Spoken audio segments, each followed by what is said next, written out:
Drejtori i Fondit për Sigurim Shëndetësor Sasha Klekovski tha se gjendja e të lënduarve është duke përmirësuar, por ende nuk janë në gjendje për të liruar. Në gjysmën e dytë të javës së ardhshme, Klekovski tha se disa nga të lënduarit do të kthehen në Koçan, duke shtuar se numri i pacientëve në gjendje të rënd kritike po zvogëlohet dhe ka rënë dukshëm.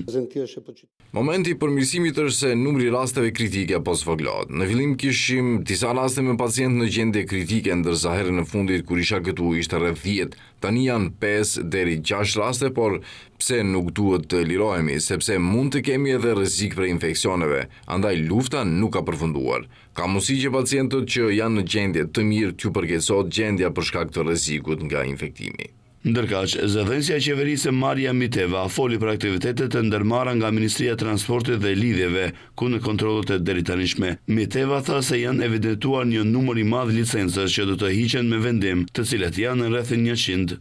И во ова надлежно министерство во текот на вчерашниот, но морам да потенцирам дека и во денешниот ден контролите продолжуваат и до крајот на денот очекуваме нов пресек со детални информации за сите направени контроли на овој тип на лиценци. Miteva tha se dhimbja nga kjo tragjedi është e pamashme, duke shtuar se do të informojnë opinionin me kohë, se si po ecin hetimet dhe si po i zbatojnë reformat dhe hapat e nevojshëm që janë obligimi i qeverisë.